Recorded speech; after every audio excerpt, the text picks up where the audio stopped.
이제 이런 상황을 갖다가 그래프를 이용해서 좀 더 구체적으로 한번 설명을 해보겠습니다. 지금 언덕 위에 돌멩이가 하나 있는데요. 얘는 자발적으로 굴러서 맨 바닥에 위치한 이 평형 위치에 도달을 하겠죠. 자, 왜 이 돌멩이는 아래쪽으로는 저절로 굴러 내려갔는데 위로는 저절로 굴러서 올라가지 않을까요? 왜 그럴까요? 바로 위치 에너지 때문에 그런 거죠. 예. 일반적으로 뭐라고 얘기할 수 있을까요? 돌멩이는 위치 에너지가 최소가 되는 지점을 향해서 자발적으로 굴러가죠. 그죠? 그리고 만약에 맨 꼭대기에서의 위치 에너지가 100이고 맨 바닥에서의 위치 에너지가 0이다. 그럼 어떻게 됩니까? 이 100만큼의 위치 에너지 차이가 어떻게 돼요? 얘가 자발적으로 굴러서 내려가는 동안 주위로 방출이 됩니다. 그냥 내비두면 대부분의 에너지는 열로 변하겠죠. 쾅 하면서 열로 변하고, 만약에 우리가 어떤 장치를 만든다면은 이만큼의 에너지를 열이 아니라 일로 바꿀 수도 있어요. 그게 바로 수력 발전의 원리가 되는 거죠. 자, 화학 반응도 똑같습니다.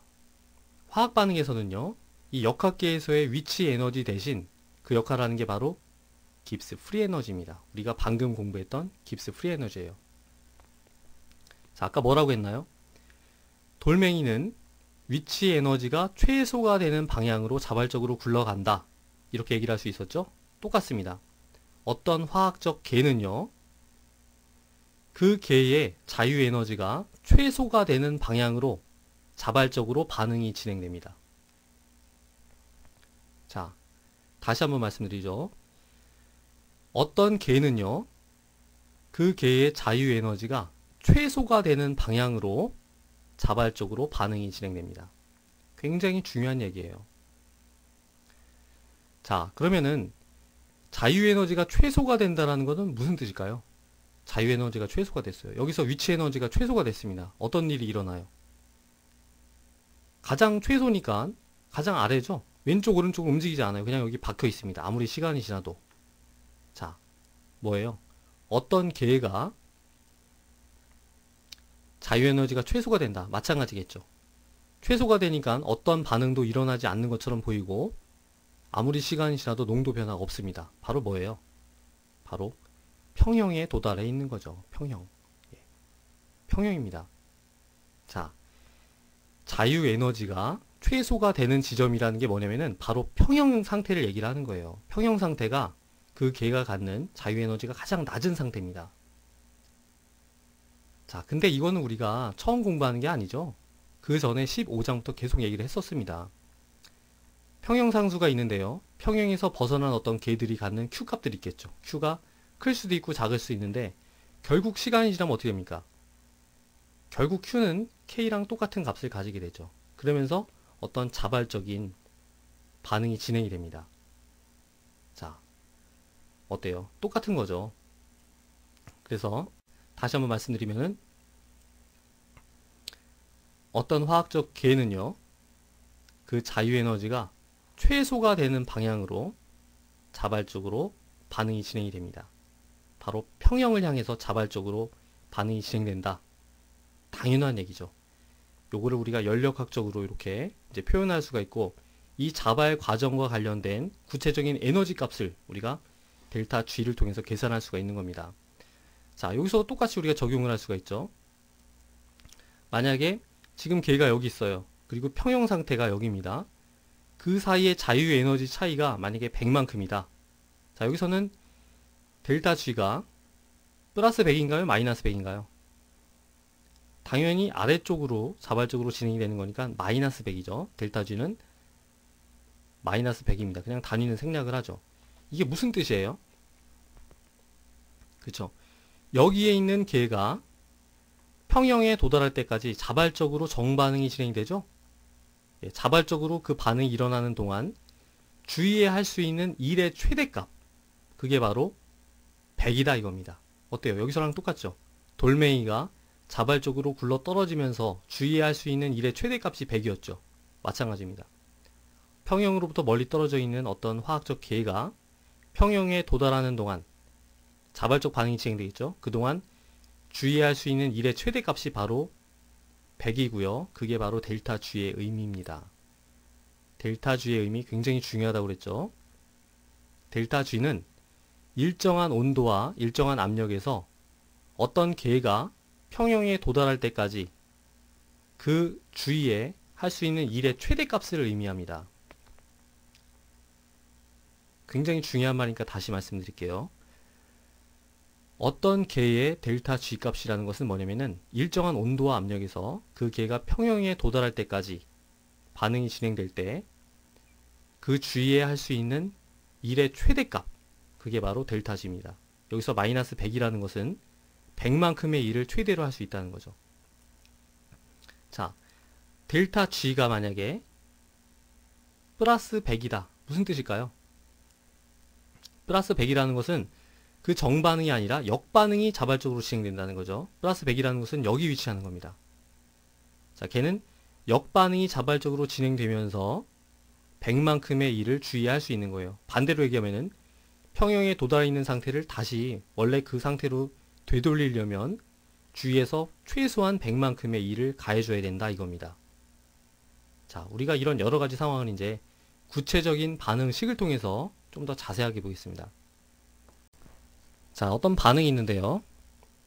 A 더하기 B가 C입니다. 그리고 평형상수 K가 1이래요. 이게 무슨 뜻입니까? 그죠? 평형에 도달을 하면은 A, B, C가 같이 공존을 하게 되죠. A, B, C가 같이 있게 되고 더 이상 농도가 변하지 않고요. 이때 농도를 평형 농도라고 합니다. 평형상수는요. 이 평형 농도를 평형식에다 집어넣은 거죠. 평형식은 반응식으로부터 우리가 직접적으로 구할 수가 있습니다. AB분의 C죠. 이렇게 집어넣어서 나온 값이 바로 1이다 이거예요. 그리고 이 평형상수 값은 온도가 변하지 않는 이상 절대 변하지 않죠. 자, 이 계가 이렇게 평형에 도달해 있으면요. 이 그림에서 어디에 위치하고 있는 건가요?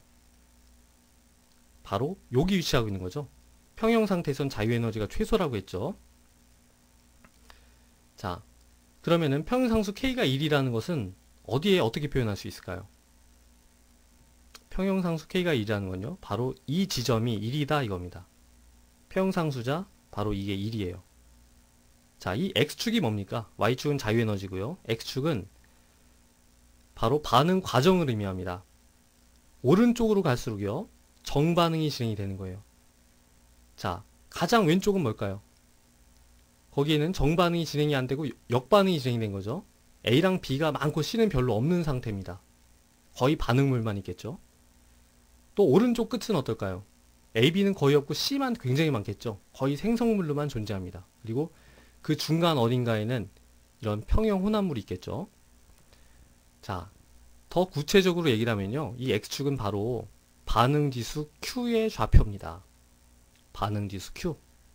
굉장히 중요하다고 그 전부터 말씀을 드렸었죠. 반응지수 Q가 뭡니까? 평형상수랑 거의 비슷하죠. 평형상수는 평형식에다가 평형 농도를 집어넣어서 나온 값이었어요. 반응지수 Q는요. 평형식에다가 있는 그대로의 농도를 집어넣어서 나온 값입니다.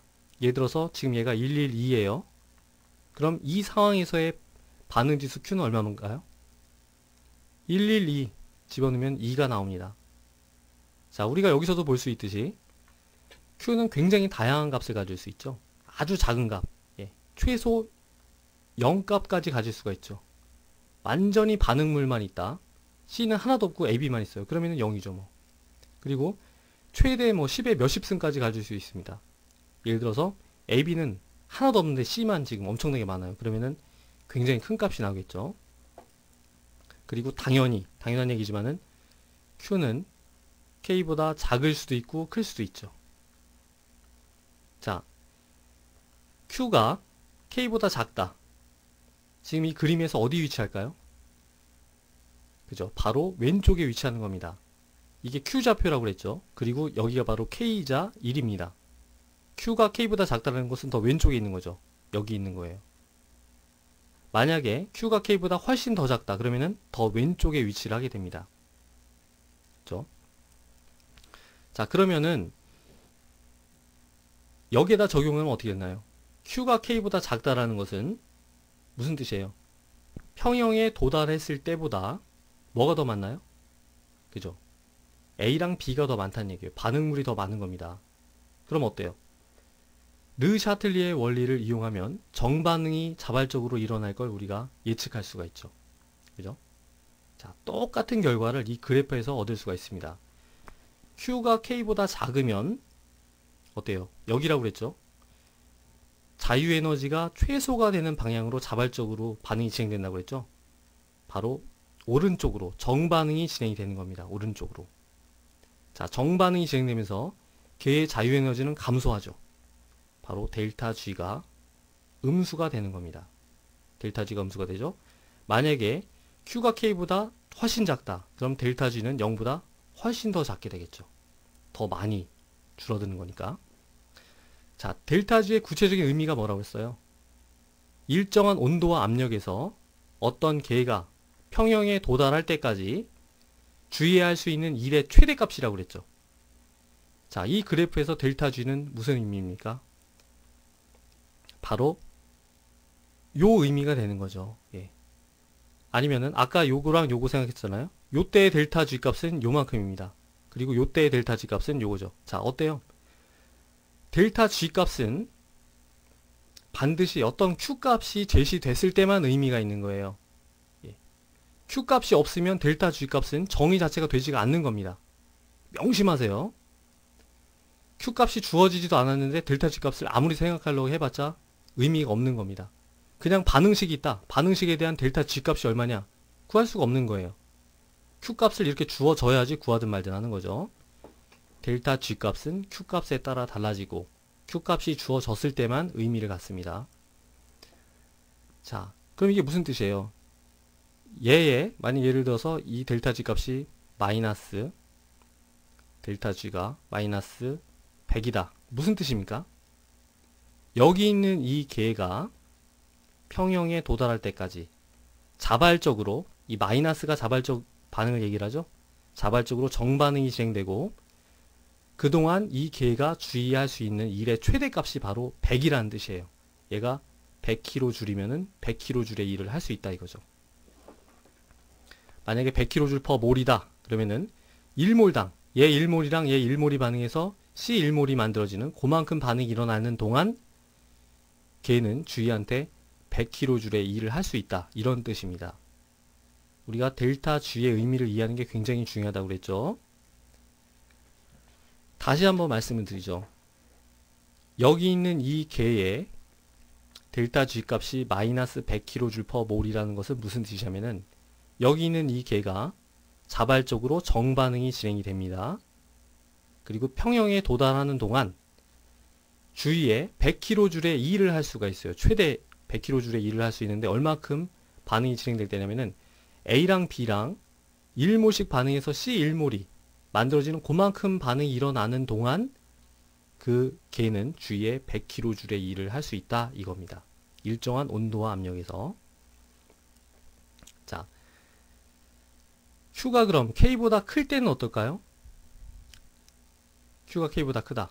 어디 위치하고 있는 거예요? Q가 K보다 크니까 당연히 여기 위치하고 있는 거죠. 만약에 Q가 K보다 훨씬 크다. 그럼 어디 있을까요? 더 오른쪽에 위치하게 됩니다. 더 생성물이 많은 거죠. 자, 여기서 생각을 해보면 어때요? Q가 K보다 크다라는 것은 평형에 도달했을 때보다 뭐가 더 많다는 얘기인가요? 반응물이에요? 생성물이에요? 그죠? 생성물이 많은 겁니다.